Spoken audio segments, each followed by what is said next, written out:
Hey y'all, IrixGuy here back again. Now what I'm doing now is making my finishing sauce, and you can see right there I haven't stirred it yet. I've got fresh lemon, I've got red pepper, black pepper, lemon juice, vinegar, and Worcestershire. And what I'm going to do is bring this to a boil.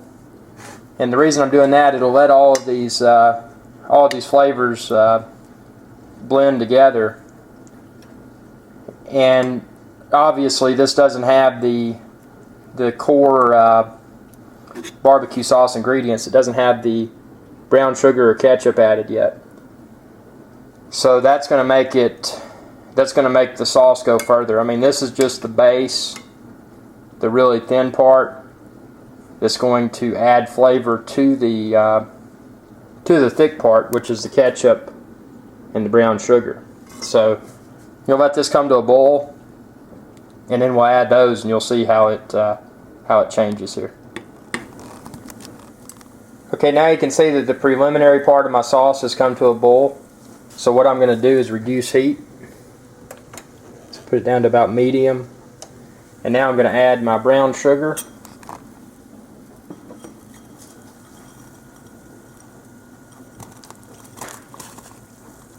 And I'm going to add my ketchup.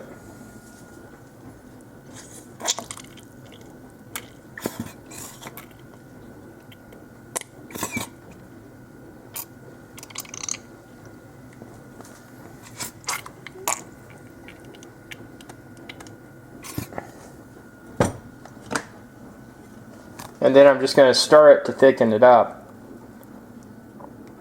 Now the reason for the ketchup and the brown sugar is that, number one, it gives it sweet. As with barbecue, you want sweet and you want heat.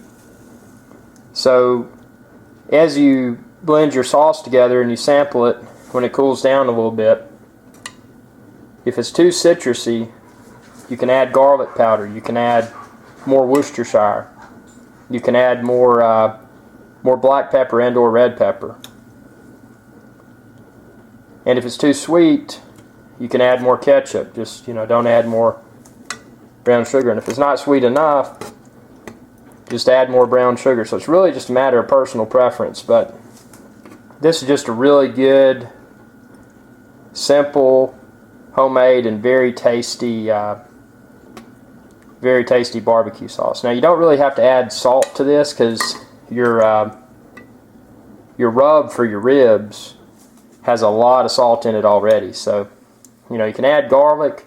What I would do is add garlic powder, but I wouldn't add garlic salt unless you just like extremely salty things, and that's, again, that's a matter of personal preference. But so the next step here, once I blend all this together, is to when I transfer the baby backs from my Brinkmann electric smoker to my charcoal grill, I'm then going to brush this on with a barbecue brush, and that's what's going to give those baby back ribs that really good barbecue sauciness and that good barbecue bark. You don't. Some people like ribs that are really soft. Some people like to bake their ribs before they throw them on the grill or the smoker. I just prefer to slow smoke them, which tenderizes them with that water pan that you saw in my other video, and then finish them up on a charcoal grill just to get that good bark and really let this homemade barbecue sauce penetrate that meat with flavors. So there you have it. That's IrixGuy's famous barbecue sauce. Good on ribs, good on pork chops, good on chicken. Good just to dip a piece of bread in and eat it. Thanks for watching. Share this video with others. Subscribe if you haven't already. youtube.com/IrixGuy. And I forgot to mention, like I've rubbed rum on the ribs, if you wanted to do so, you could add a little bit of rum to your barbecue sauce to give it a little bit of unique flavor profile. And that's optional, so whatever you want to do. I mean, you're already going to get a little bit of rum because you've been spraying the ribs with rum, but with rum and applesauce rather, or apple juice rather. Anyway, that's it. Thanks for watching. Y'all have a good day.